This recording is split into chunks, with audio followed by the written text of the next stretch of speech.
everybody. You are listening to the Soberful podcast. I'm Veronica Valli, and I am joined today by Dr. Kimberly Horn. Welcome. So wonderful to be here. I'm honored. Thank you. As I was saying earlier, I get solicited a lot by people wanting to come on the podcast, and Dr. Kimberly's book really kind of stood out to me because I just think it's a great fit and a great subject to talk about. Your book is called Friends Matter for Life, Harnessing the 8 Tenets of Dynamic Friendship.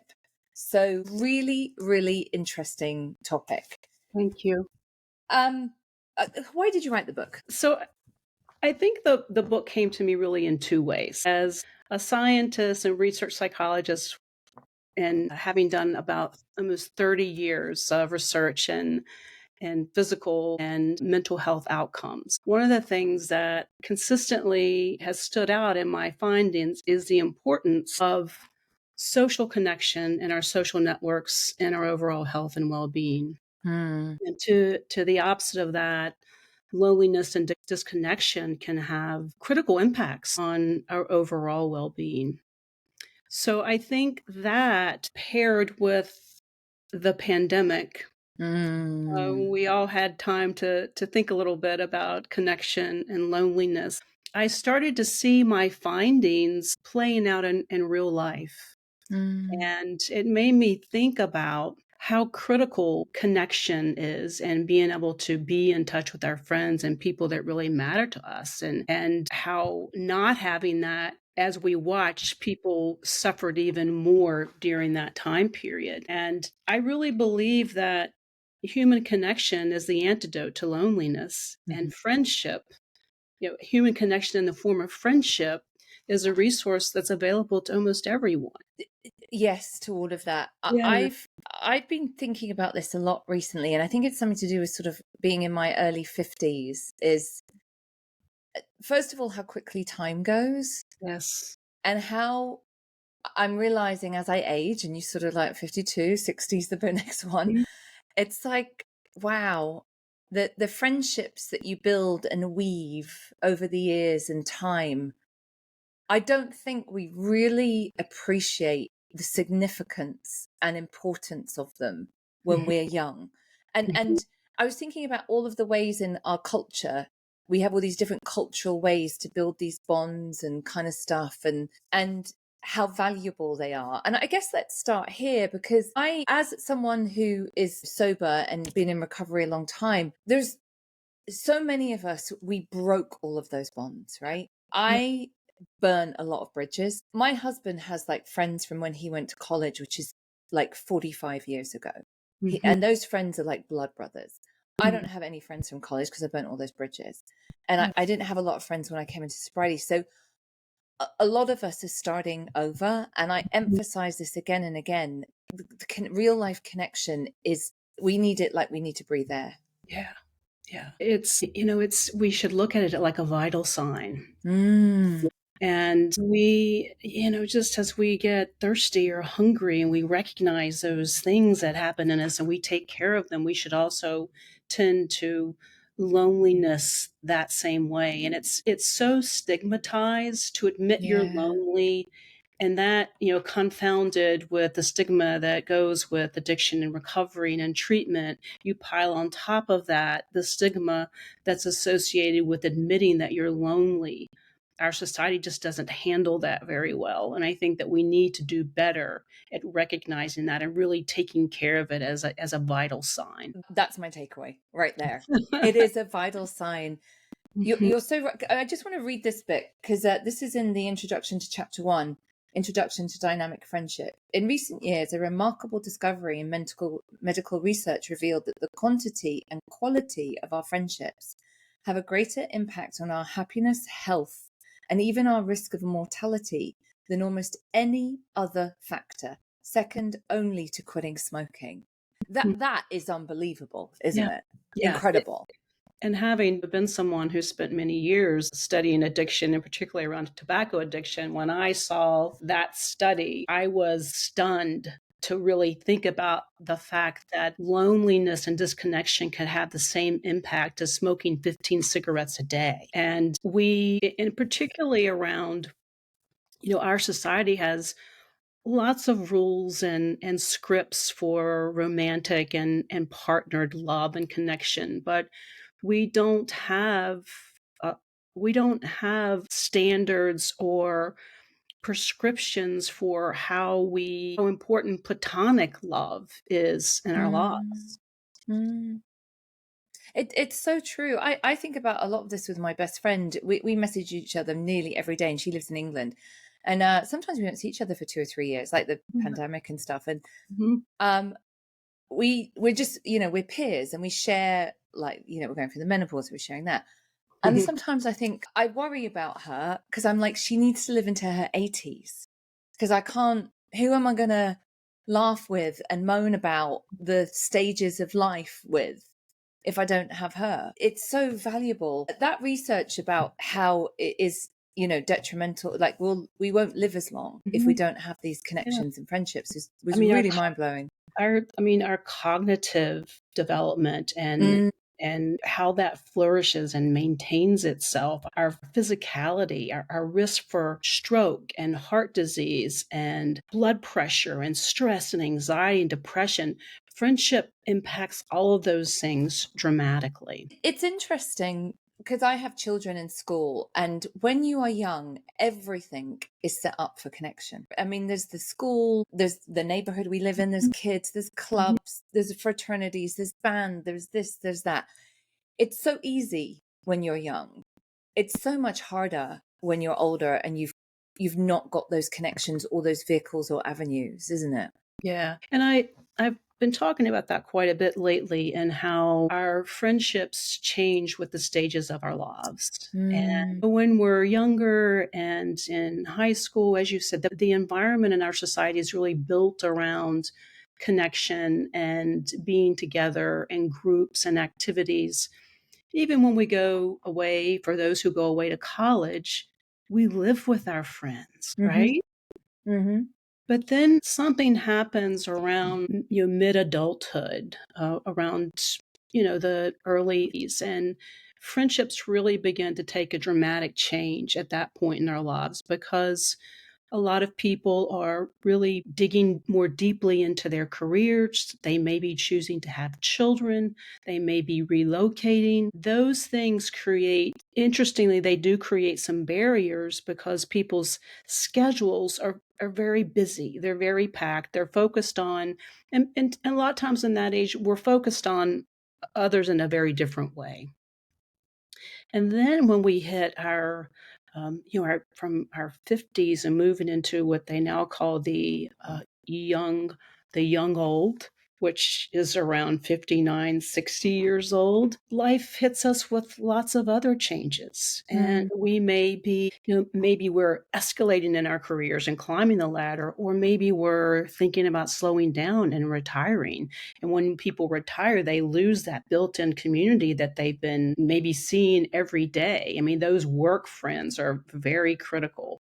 We mm. may be taking care of elderly parents. We may be relocating. We may have grandparents that sort of are grandchildren that move our center.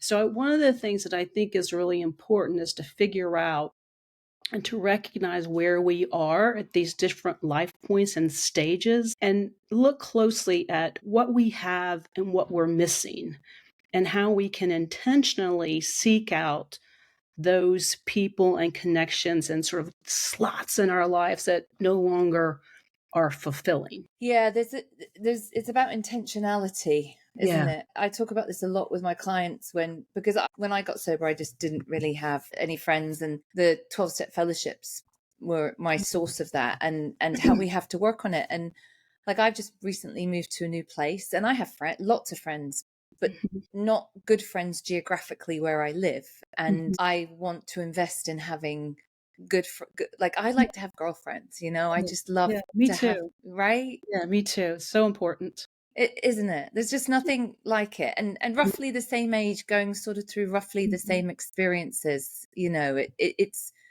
the value of that. I just can't, you can't even Yeah. stress. And it's I mean, our with our friendships, we can take on different roles than we do with our family and our spouses. Mm, mm, So there's we don't I mean, we're not as prescribed in our roles, and maybe mm, there's not the history of potentially conflict or those sorts of things that we have. I feel like sometimes in friendships, we have more freedom and autonomy to really truly be all parts of ourselves. That's so true, because we all have family roles, and it doesn't matter Mhm, how old we are, we'll fall back into them in our family of origin.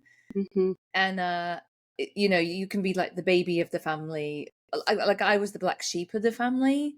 mhm. That's how I always felt with my family, but with my different friendship groups, I don't feel like that.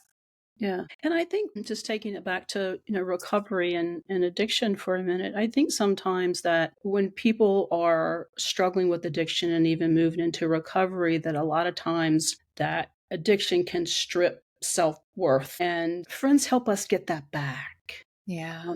In our connections, and in some ways helping us to overcome some of that shame and self-doubt that comes with addiction sometime, and recovery. And it's a different kind of lifeline, I think. Mm. Mm.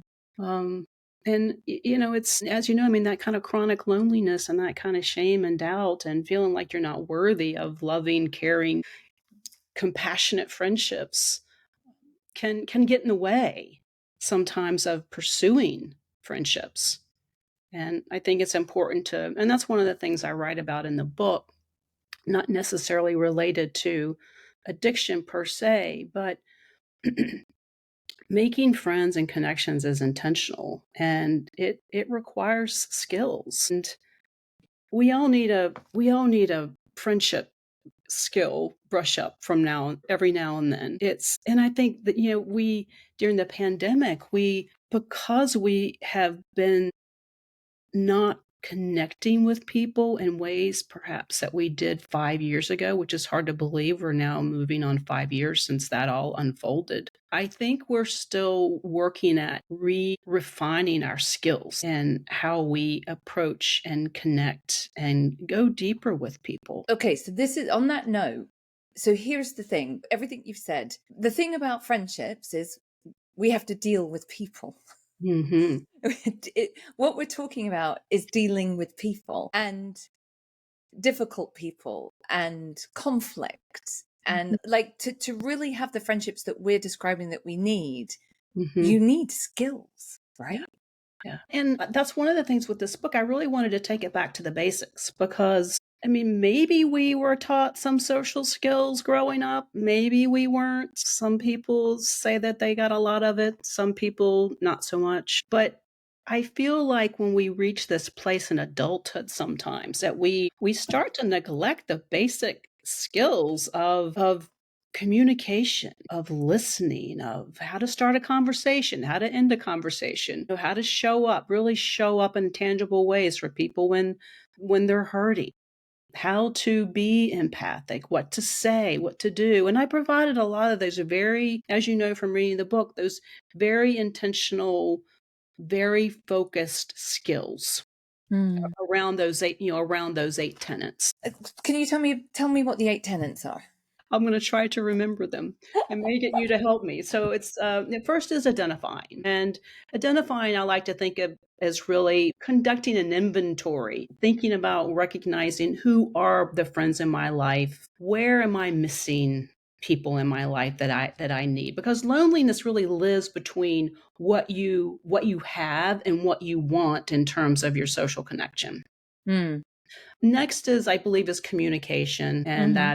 that to me is so foundational on how we bridge that gap, in that loneliness gap, and really taking that chance and stepping out and communicating not only what we need, but being able to show up and listen to what other people need as well.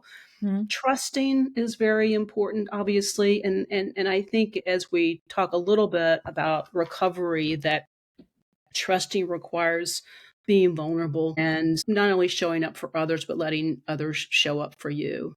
Mm. The next one I believe is You've got reciprocating, well, you've trust, got accepting here, accepting. and Mhm. embracing differences and imperfections in Mhm. friendships. And I Mhm. think that there's something there about skill and experience, isn't there? About Yeah. like I've learned, and we've all learned things the hard way, is like sometimes you have friends who dearly love you, Mhm. but they can't maybe meet your needs in certain ways. They can't, like friends, they didn't understand my alcohol problem. They didn't get it. They didn't, and it's not because, so it's sort of accepting that. Mhm. I, Yeah, people and they're I mean, people are imperfect and they're complicated and they're complex and we all are. I mean, I enter my friendships knowing that I'm flawed. I come to the friendship imperfect and flawed. And thankfully, I have people in my life who just accept me and all of me, and I'm grateful for that. And I work hard at doing the same for them. It's not just about being there for people when it's convenient or when they fit into the slot that you need them to. I mean, we have to show up for people and accept them in all their quirkiness, in all their ups and downs and ins and outs. And that is, to me, so foundational into going deeper into friendships because we don't want our friends to feel judged by us. mm. I saw something really interesting on Instagram. There's a guy I follow that I love that talks about boundaries, and he did a post about going no contact and how like that's become Mhm. really abusive, and it's really like people are like, I'm no contact because whatever. He said, no, we dial up and we dial down. Mhm. Like no contact is really for like physical abuse, Yeah. that The that non-nego yeah, the yeah, non-starters, the yeah, non-negotiables. Yeah. exactly. Yeah. But family and friends sometimes do crazy shit and say crazy shit that we don't agree with, or they vote for people we don't agree Mhm. with. That what we don't go no contact. What we do is we dial it up and dial it down. Yeah. We can dial up our connections and we can dial it down. Mhm. And Yeah. I really I like love that that. meta. Me too.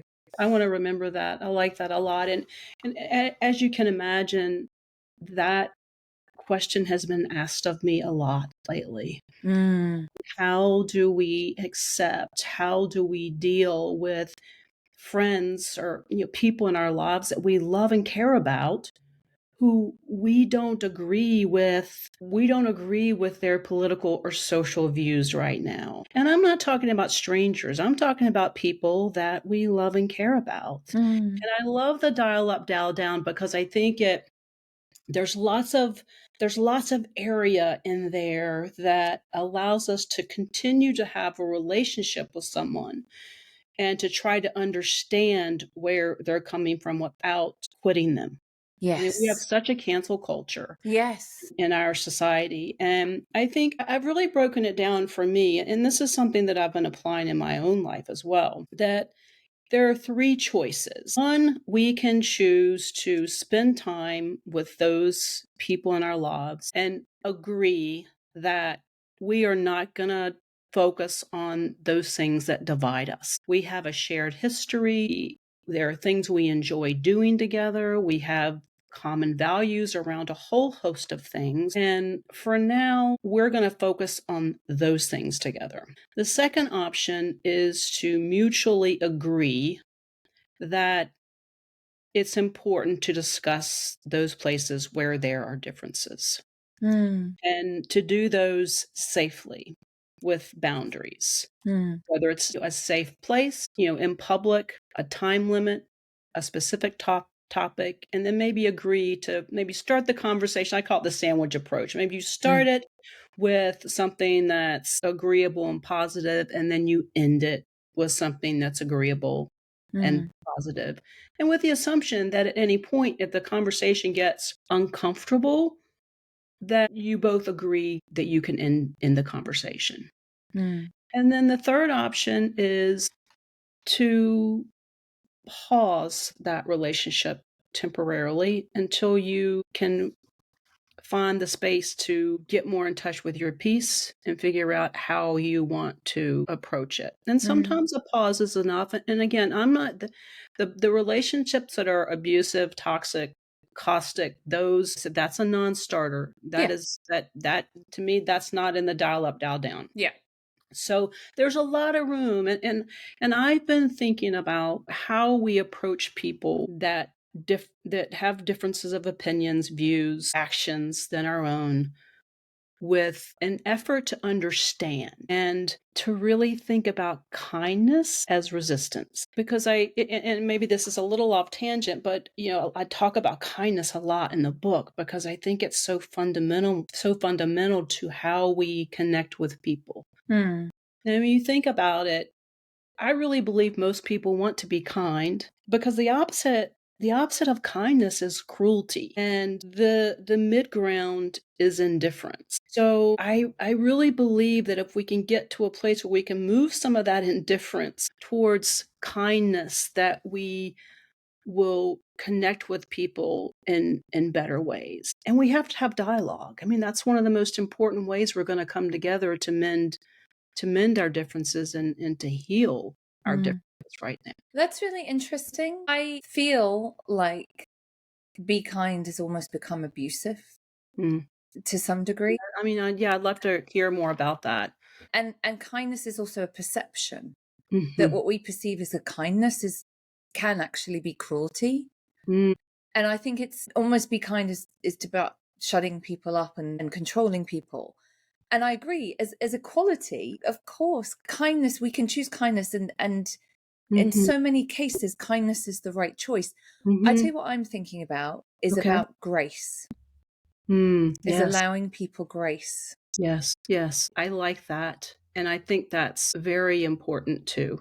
Mm, And your point about and I guess I think about kindness as is in part how we act and think and treat people with civility mm, and yes. decency, and to think more about our common humanity.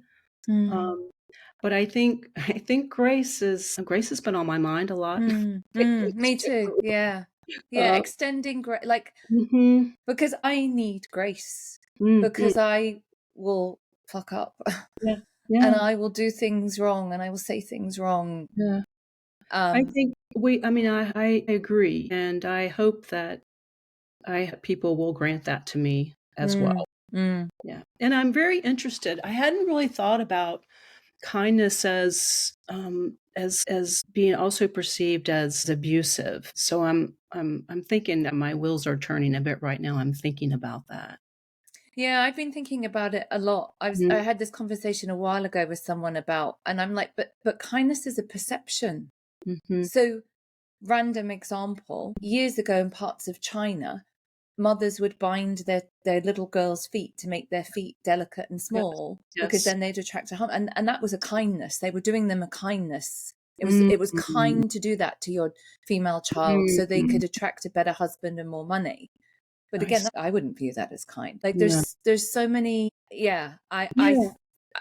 I really appreciate you bringing that up because one of the things I've been working on, and it's still in development, is really thinking about that again, like kindness as resistance and what that would mean in terms of a larger manifesto of action for me. Hmm. And that I mean, you've given me another way to think about it, and I really appreciate that. I love having these podcast interviews. It's always the most interesting people. Yeah, yeah, yeah. Okay, there's a few things I want to touch on. Yes. The other one is about blending Mhm. and blending. So tell me what you mean by that. So blending, I think, is how, if we look at all the different types of friends that we have in our lives, maybe we have work friends, we might have the friends that we played pickleball with, or we might have even family members who really are also friends, our neighborhood friends, those sorts of things. And I think sometimes when we have friends from lots of different realms, we enter to a place where we have time, we feel rushed for time to give all those relationships what they deserve for intention and time Mm, together and those sorts of things. I think blending can be useful of being more efficient mm, in how we spend time together. I also think it can be fun and exciting to bring people from different parts of our lives together. And I do that on occasion, and it's really wonderful to see maybe friends that have never met that I mm, bring together and then they become friends. So mm, by blending, not only are we creating efficiency and having more fun and seeing all of our friends, come together mutually, But to see new friendships blossom from that, I think is really rewarding. Mm. And I think there are times when blending doesn't necessarily work very well. I mean, sometimes it's hard to bring together. I recall a time when I was trying to have a birthday party. I actually think I talk about this in the book.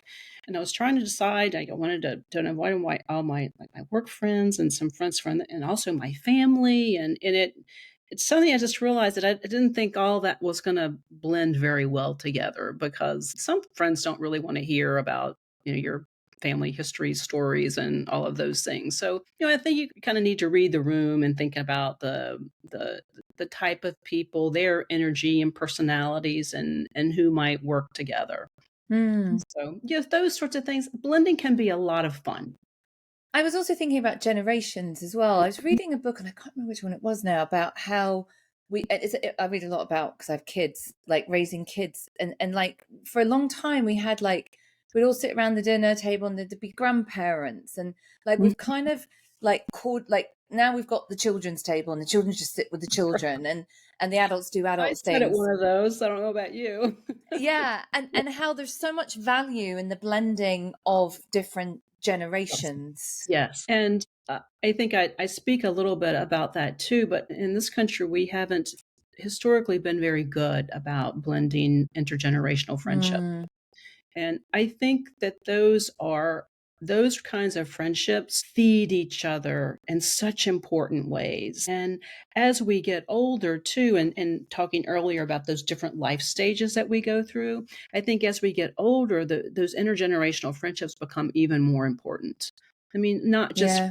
for us and feeling, the livelihood and excitement and new perspectives and new ways to, process information and technology and all those things. But I would hope that the younger generations can also benefit from, and particularly in these very challenging times. So there was one more thing I wanted to touch on, because I think this is going to be really helpful to people listening, because this is, for people who are in the sobriety journey, and Okay. it's you call it recalibrating, like recalibrating friendships.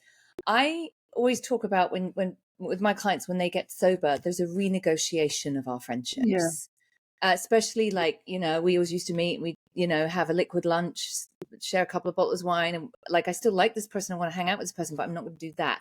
And I said, I always explain it as like there's a renegotiation, a figuring out how we're going to be. And sometimes there's a letting go of people.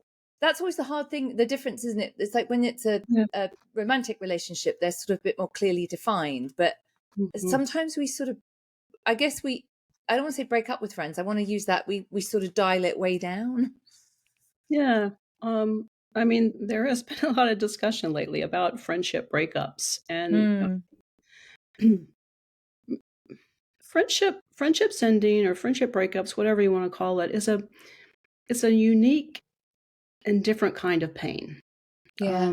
Because our friends fill such different roles and important roles in our hearts that I think that when we break up either by choice or circumstance, whether it's initiated by us or by the other person, that there's a loss there.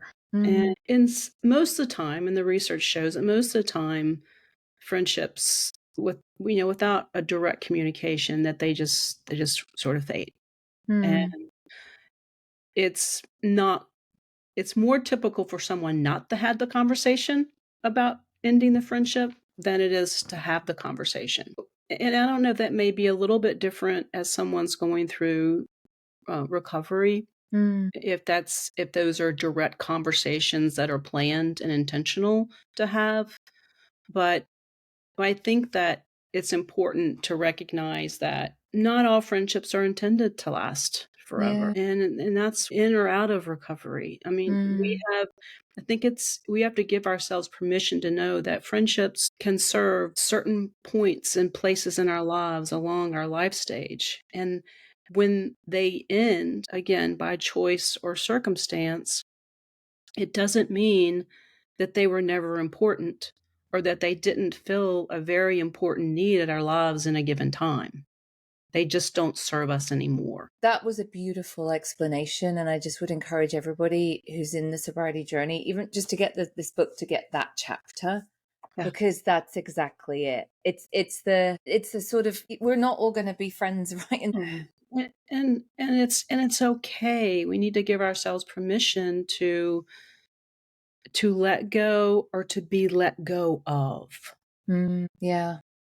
And I'm not saying it's easy, but I think if we can look back on how that relationship served us, that we can let go of it without guilt and self-doubt and shame and a lot of those things that come with separating from people. It's really interesting because I had a friend break up with me 2 or 3 years ago. Mm. And it was a breakup. It was like Did you have the conversation or in just text she sent me, and I said something I regretted. I was wrong, and I apologized, because I have a program that tells me I have to do that, and I did that. And I've thought about it a lot. In many ways, we were going in different directions. It's still like, I still think of her and I still miss her, but I think what I miss is how we were. And that was a long time. Like, that's the thing, is it, Yeah. what I miss is how we were 15 years ago, more than that, probably now, 20 years ago. Ooh. And I'm not 30 something anymore. Yeah. There's not, yeah. And it's okay. Yeah. Like, it And was I a think wonderful, sometimes wonderful friendship. are we looking back on that missingness of also a part of ourselves that played out in that relationship, that played out into how that relationship needed us? It's never easy. And the fact that, to me, the fact that you still think back fondly on this person, I mean, obviously she was incredibly important at that place in your life. And did you grow from that relationship? Did you learn things about yourself from that relationship? And those were gifts that we take with us. The most valuable thing in friendship, I think, is when you meet someone who sees things the way that you see them. Like that, that's when I've deeply connected with someone. It's like, I don't know, they'll say something, or they've read a book, or they're into a podcast, and I'm like, and you have that like recognition of like, that's what I see, that's what I feel as well. And it's such a special thing, isn't it? It really is, and I felt that a couple of times with you today as well. And I think that's why it's important to also have some compartments with our friends, because it's great to have those friends, especially when you have the new friendship energy. That it's so exciting because you discover those things. It's like, yes, you get it. We have the same perspective on those things, and those kinds of friends are so important. I also have some friends, a few that will not agree with me on everything, and they're going to call me on my shit. And Those are good friends. I need those friends too. So, Yeah. and friendship, that to me, that's a part of the dynamic friendship piece, right? Yeah. We have these friends in different parts and places in our lives and different stages in our lives, and that's important to keep it rich and dynamic, and to know, what kind of friends do I need in my life? Do I have those friends? Am I missing those kinds of friends? And if I'm missing certain kinds of friends in my life, I need to put intention into discovering them. Yeah. Beautiful. Thank you. This has been a fascinating conversation. This is going to go on my reading list that I send to Thank clients, you because so much. I really think there is some really, I mean, the whole book's great. It's also the kind of book you can sort of dip in and out and different parts. Yes, good. I think that there's several chapters here that will really help people as they get sober, renegotiate, renavigate, recalibrate their friendships as a sober person. And it's just full of really great advice and suggestions and skills and all of that kind of stuff. So highly recommend this. Thank Available in everywhere you can get books. Yes. And where can people find you? Are you on social media or Yeah, on anything? social media, you can find me on at, Dr. Kimberly Horn on Facebook, Instagram, LinkedIn, and drkimberlyhorn.com is my website, so you can connect with me there and find me pretty much anywhere. So Fantastic. And we'll put that in the show notes. Are you working on another book? Are you researching? What are you working on now? I am right now. I'm because the book's new. I'm really working on promotion. So I've been doing some book events and book signings. I'm going to be in DC in a couple of weeks for Valentine's Day, and doing a couple of TV shows there. And thinking about the next book. I love having these kinds of conversations because they pique my interest, and I always learn something working with others. So I don't know what it's going to be yet, but I feel like I want to write another book. It's making its way towards you. Yes, thank you. Yeah, it's making its way towards you, and it will be clear soon. That's what I often find. I really appreciate that. I love that. I'm gonna write that down. It was great chatting, Dr. Kimberly. Thank you. I'm following you on social media, and I love your messages. You're so on point and so clear. And thank you for all that you're doing. Well, thank you. It's great. It's just been great to connect. I have a whole growing list of when clients work with me, I send them a reading list, and I'm going to make sure that's on there because I just think it's fabulous. Thank you everyone for listening. Thank you. Please like and subscribe and follow the podcast, and I'll be back next week. See you then. Bye.